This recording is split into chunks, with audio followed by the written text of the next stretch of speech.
Good morning student. आज का हमारा जो टॉपिक है जिसे डेडलॉक पे हम कल बात कर रहे थे, तो उसी के आगे कंटिन्यू करते हैं। डेडलॉक अवॉइडेंस क्या होता है, तो इसी टॉपिक में आगे चलते हैं कि डेडलॉक अवॉइडेंस क्या होता है। तो इसके बारे में मैं थोड़ा सा रीड आउट कर रहा हूँ। जैसे कि if we have prior to knowledge of how resource will be requested, तो जो प्रायोरिटी होती है तो उस प्रायोरिटी के आधार पे हम ये देखते हैं कि how resource will be requested, कौन सा रिसोर्स, किस रिसोर्स को क्या प्रायोरिटी दी गई। जो रिक्वेस्टेड रिसोर्सेस है किसको हम पहले प्रायोरिटी दे रहे हैं। It's a possible to determine if we are entering a unsafe state, we are entering an unsafe state. तो पॉसिबल स्टेट्स इसमें क्या होती है, deadlock, no forward progress can be made. Unsafe state, state that में allow deadlock. Safe state में क्या होता है, देखिए सेफ स्टेट में क्या है कि a state is safe if sequence of processes exist such that there are enough resource for the first to finish and as each finishes and releases its resources there are enough for the next to finish। तो कहने का मतलब ये है कि जब हम safe state में क्या होता है, जैसे कोई प्रोसेस है, अगर वो सेफ स्टेट में है तो सेफ स्टेट से मतलब क्या है कि जितने भी प्रोसेसेस हैं, सीक्वेंस ऑफ प्रोसेसेस, वो एग्जिस्ट कर रहे हैं such that there are enough resources to first to finish. यानी पहले उनके पास पर्याप्त रिसोर्सेज होते हैं तब वो अपना काम फिनिश करते हैं। And each has finishes and releases it's resources. इसके बाद वो रिसोर्सेज को क्या करता है, रिलीज करता है। There are enough for the next to finish. इसके बाद नेक्स्ट को वो रिसोर्स मिलता है, देन फिनिश। जैसे सपोज करिए कि आपके पास कोई जैसे कि मैं एक एग्जांपल यहाँ पे बताता हूँ।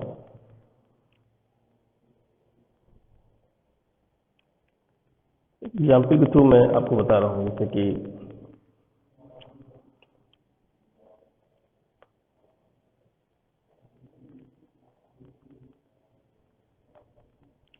सपोज करिए कि आपके पास कोई प्रोसेस है P1 एंड एक प्रोसेस आपके पास है P2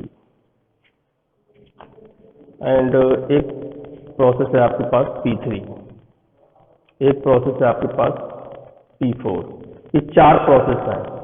तो क्या ये सेफ स्टेट में है, ये कैसे पता चलेगा? ये तो एल्गोरिथम के थ्रू मालूम चलेगा, बट ये चार प्रोसेस हैं जिसको हमने यहाँ पे ले रखा है। तो अब हम क्या देखते हैं, मान लीजिए P1 प्रोसेस है, तो P1 प्रोसेस अगर कुछ काम करता है, यानी कि P1 प्रोसेस अगर एग्जीक्यूशन में लगा, इसके पास सफिशिएंट रिसोर्सेस हैं, यानी कि जो अवेलेबल रिसोर्सेस हैं उन रिसोर्सेस को ये एग्जिस्ट कर रहा है, तो P1 क्या करेगा, काम करेगा। इसके बाद अगर P2 का नंबर आता है एक सीक्वेंस में, अब P2 के अकॉर्डिंग वो अवेलेबल रिसोर्सेस नहीं है, तो सीक्वेंस चेंज हो सकता है, P3 के पास होगा या P4 के पास होगा। बट ये चार प्रोसेसेस में जो भी रिसोर्सेस हैं उसके अकॉर्डिंग जो इनफ रिसोर्सेस है, यानी कि जिसको पहले रिसोर्स, पर्याप्त रिसोर्स है, वो एग्जीक्यूट होगा, फिनिश करेगा, रिसोर्सेज को रिलीज करेगा, और रिलीज करने के बाद अगला जो भी प्रोसेस होगा जो अवेलेबल रिसोर्सेज के अकॉर्डिंग अगर उसके पास रिसोर्सेज हैं तो वो आगे कंटिन्यू करेगा और फिनिश करेगा।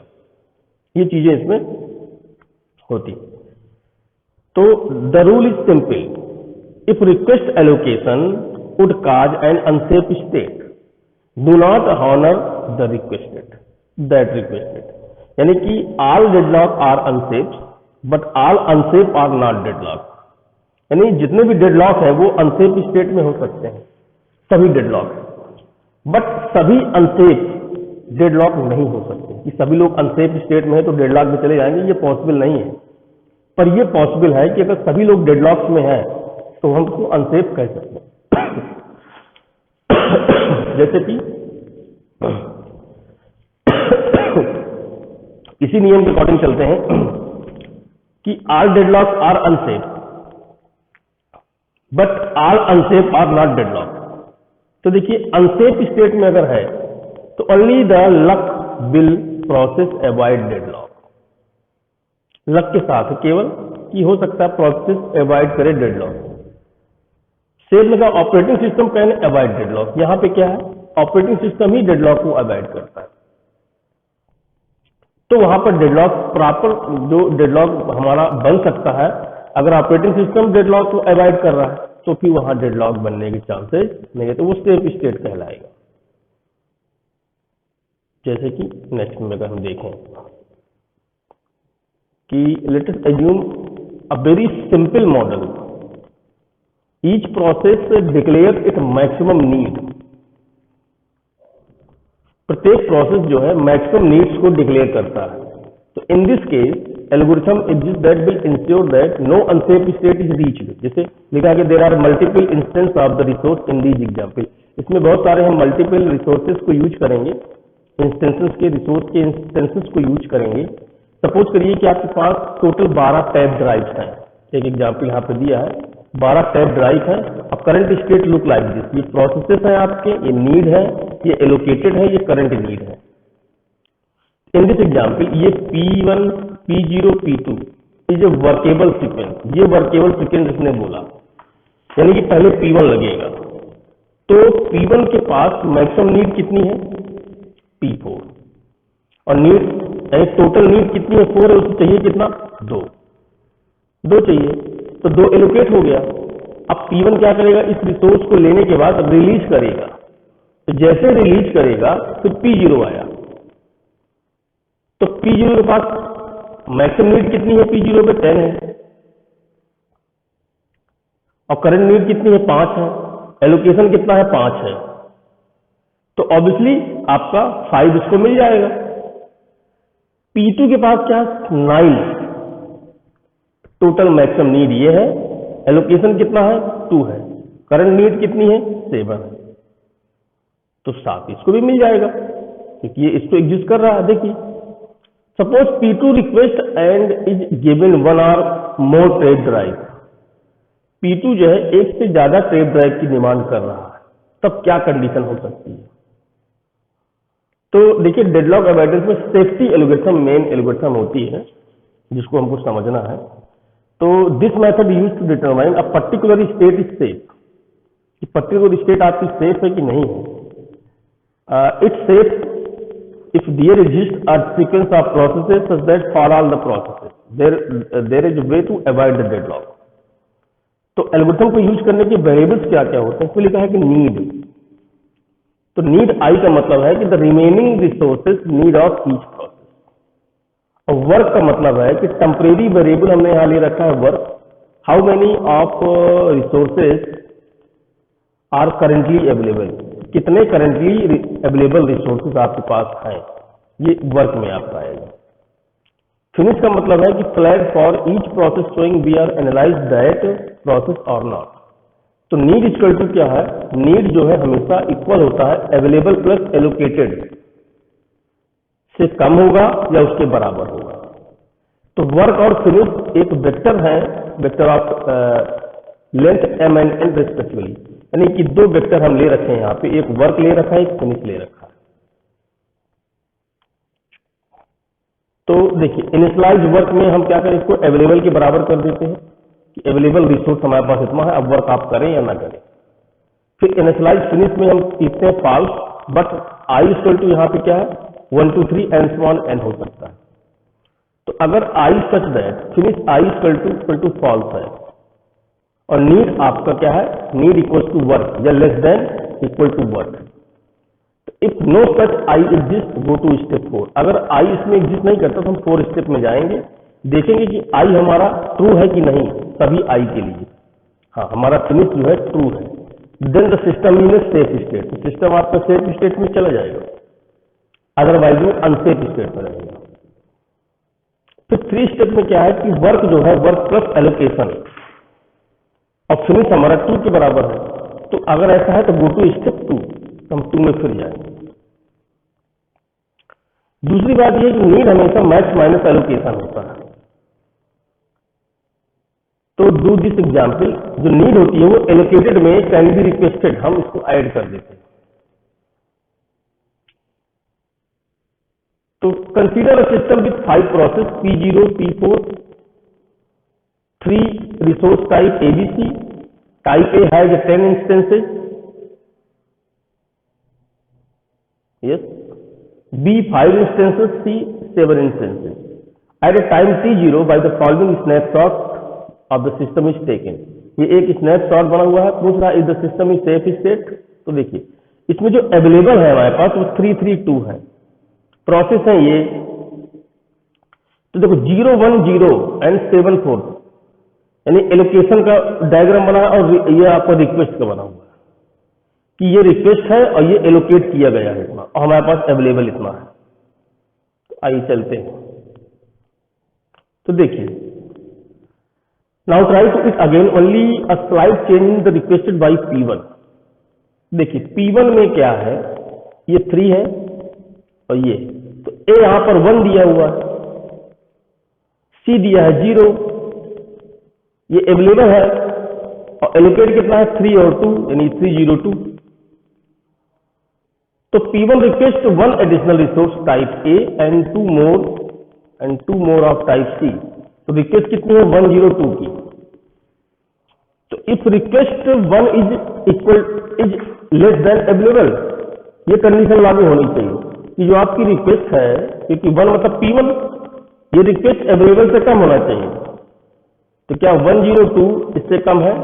102 नहीं, ये रिक्वेस्ट फेल है, क्योंकि C के पास 0 है, यहाँ पे 2 की मांग कर रहा है। B हालांकि मिल जाएगा, A भी मिल जाएगा, लेकिन C नहीं मिलता है, सारे रिसोर्सेस मिलने चाहिए। तो produce the state chart as request is granted and see safe state. तो can the requested be granted? No, ये नहीं हो सकता। इस तरह की सिचुएशन सेफ स्टेट में क्लियर होकर आती है। देखिए डेडलॉक डिटेक्शन में, अगर हम इसमें डेडलॉक डिटेक्शन की भी बात करें, अगर थोड़ा सा देखें, इसी तरह अगर हम P2 की बात, यहाँ P0 की बात करें अगर, तो P0 के पास क्या है, एलोकेशन 010 का, ये एलोकेट किया गया है। 743 की रिक्वेस्ट कर रहा है, तो 332 है। P2 अगर हम P1 देखें तो P1 में 020 की रिक्वेस्ट कर रहा है, और 200 उसके पास अवेलेबल है, एलोकेट है। तो P0 तो नहीं लग पाएगा पहले, लेकिन P1 लग जाएगा। तो जैसे ही P1 काम पे लगा, ये रिक्वेस्ट मिला इसको, तो इसका काम खत्म हुआ, तो जो 202 है ये क्या होगा, यहाँ पे ऐड होगा। तो क्या बन जाएगा, ये 532 बन जाएगा, 532 बन जाएगा। अभी भी P0 को डिमांड नहीं मिल सकती, 502 यहां बनेगा। P2 में आते हैं, 302 एलोकेट है, तो 600 ये मांग कर रहा है, P2 भी नहीं लग पाएगा आपका। P3 पे आते हैं, P3 रिक्वेस्ट कितनी है 011, यस 011 जो है अवेलेबल रिसोर्स में लग जाएगा, क्योंकि 532 है यहाँ पे। तो जैसे रिक्वेस्ट, जिसकी रिक्वेस्ट की ये मिला, तो बाकी के एलोकेशन रिसोर्स से छोड़ देगा। तो 211, तो यहाँ पे कितना हो जाएगा 743 हो जाएगा। अब क्या P4 की डिमांड पूरी होगी? पूरी हो जाएगी। क्या इसके बाद आपका P2 की डिमांड पूरी हो जाएगी 743 में? हाँ जी, पूरी हो जाएगी। क्या P0 की हो जाएगी? हो जाएगी। लेकिन P4 लगा है, तो P4 पहले आपका एग्जीक्यूट होगा कि पहले ही होगा? पहले P4 होगा, लेकिन इसके बाद यानी पहले आपका P1 हुआ, P1 के बाद P3 हुआ, P3 के बाद फिर हम चाहें तो इसको P0, फिर आपका P1 नहीं P0, फिर इसके बाद P2 एंड P4, ये सीक्वेंस बना सकते हैं। या फिर P1 P3 के बाद हम पहले P2, फिर P0, फिर P4, ये सीक्वेंस बना सकते हैं। या फिर हम P1 और P3 के बाद पहले P4 कर लें, फिर इसके बाद P0 एंड P2, ये सीक्वेंस बना सकते हैं, या फिर P1 P3 P0 फिर P2 एंड P0, ये सीक्वेंस भी बना सकते हैं। लेकिन स्टार्टिंग सीक्वेंस आपका P1 और P3 पहले ही रहेगा। इसके बाद हम अगर सबसे बेस्ट सीक्वेंस देखें तो हम पहले P4 को लें। P4 भी हो जाएगा तो P4 में 7 4 तो वही रहेगा, ये हो जाएगा आपका 5 7 4 5। देन फिर हम P0 स्टार्ट करें, फिर इसके बाद हमारे पास P2 में आए। तो सबसे बेस्ट सीक्वेंस क्या है? P1 P3 P4 P0 and P2, ये सीक्वेंस यहां पर बनेगा आपके अवॉइडेंस में नॉर्मली। इसके बाद अगर हम डेडलॉक डिटेक्शन अवॉइडेंस देखिए, ये आपका डिटेक्शन की बात करें तो इसमें single instance of a resource type दिया हुआ है। तो need an algorithm that determine the deadlock occur. जब आपका डेडलॉक अकर होगा तब नीड एन एल्गोरिथम ये इसको डिटरमाइन करेंगे। तो also need means of recovering from that deadlock. तो ये देखिए, ये आपका एक रिसोर्स एलोकेशन ग्राफ है। जैसे देखा कि wait for graph, remove the resource from the usual graph and collapse edges, and age from Pj and Pi implies that Pj is waiting for Pi to release। ये देख रहे हैं। इसके बाद आगे थोड़ा बढ़ते हैं। Several instances of resource type, complexity of order m into n square होती है। We need to keep track of available allocation request. तो अवेलेबल का मतलब क्या होता है कि record how many resource of each type are available, कि कितना रिसोर्स टाइप आपके पास अवेलेबल है। एलोकेशन का मतलब होता है कि जो number of resource of type m allocated to process n, कितना एलोकेशन जो है प्रोसेसेस को एलोकेट किया गया, कितना नंबर ऑफ रिसोर्स। और रिक्वेस्ट का मतलब होता है कि number of resource of type m requested by process n, कितना रिसोर्स का रिक्वेस्ट या डिमांड किया गया है प्रोसेस के द्वारा। तो जैसे कि मैंने बताया कि आपका वर्क और finish be vector of length m and n respectively. तो देखिए कैसे वर्क करेगा, ये फार्मूला कैसे लगेगा डेडलॉक डिटेक्शन में भी, कि वर्क इक्वल टू अवेलेबल है for i equal to 1 to n if allocation i is not equal to 0, then finish i equal to false, otherwise finish i true. Finish i अगर false के बराबर है तो request i जो होती है वो लेस देन वर्क होना चाहिए। अगर लेस देन वर्क नहीं है या इक्वल होना चाहिए, ज्यादा नहीं होना चाहिए, अदरवाइज वो दूसरे प्रोसेस में चला जाए, वो उस वक्त वहां पे यूज नहीं हो पाएगा। अगर i आपका एग्जिस्ट कर रहा है तो ठीक है, अदरवाइज 4 स्टेप में जाएंगे। और तीसरा है कि वर्क बराबर वर्क प्लस एलोकेशन। तो नया वर्क या अवेलेबल बनाने के लिए, वर्क यहाँ पे अवेलेबल से रिलेटेड है, हम क्या करेंगे कि एलोकेशन में उस वर्क को ऐड कर देंगे पुराने वर्क को, तो हमें एक नया वर्क निकल आएगा और फिनिश आई इक्वल टू हमारा ट्रू हो जाएगा। तो हम फिर से गो टू स्टेप में चले जाएंगे। अदरवाइज 4 स्टेप में अगर हम आते हैं कि अगर फिनिश आई फॉल्स के बराबर है तो then the system is in a deadlock state. यदि if finish i equal to false then the process Pi is deadlock, आपका प्रोसेस भी डेडलॉक में चला जाएगा।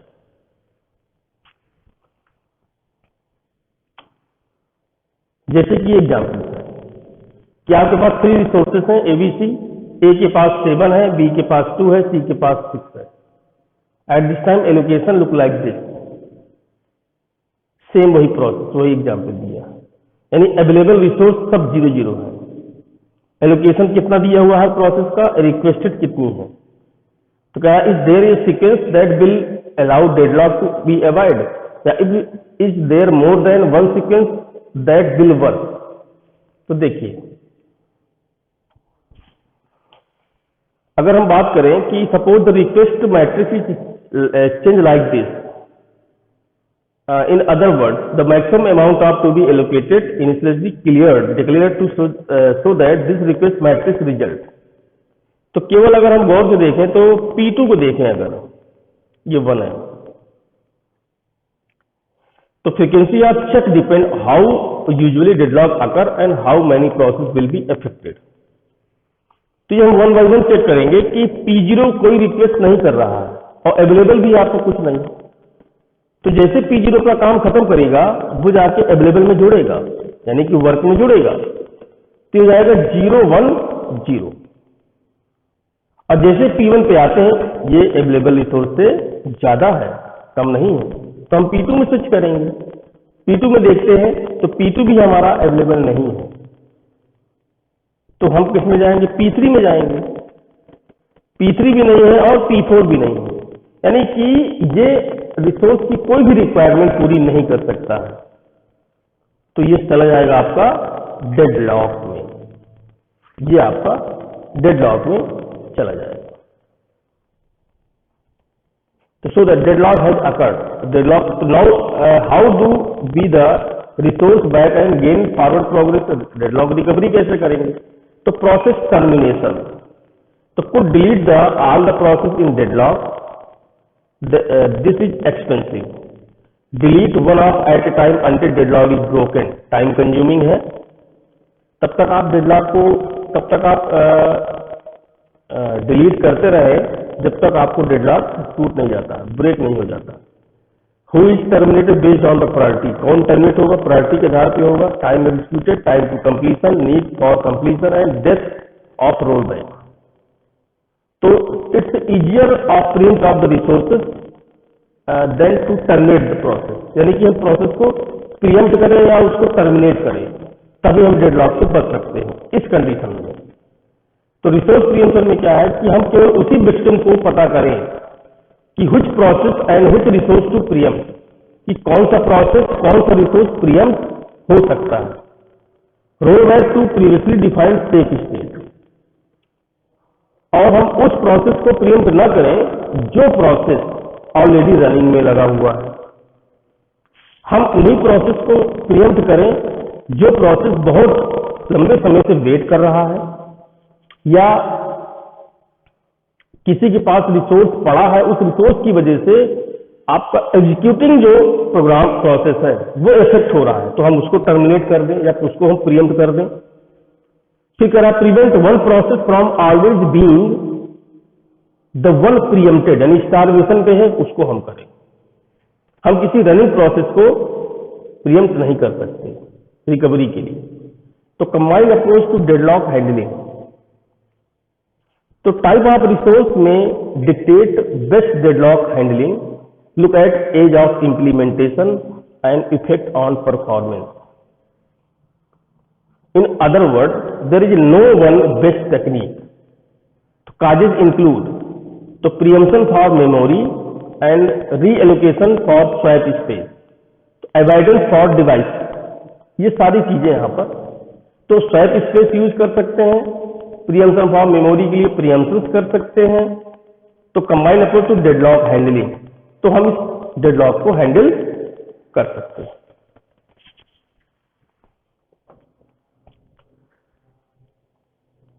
इसके बाद हम देखते हैं कि आपने देखा डेडलॉक रिकवरी देखा, डेडलॉक आपने है डिटेक्शन भी देखा। तो इस पूरे चैप्टर में देखते हैं कि हम how to prevent, how to avoid, how to detect, how to recover from deadlock कैसे हम कर सकते हैं। अब अगले लेक्चर में हम बात करेंगे अदर टॉपिक के साथ, एक नए टॉपिक के साथ। Thank you.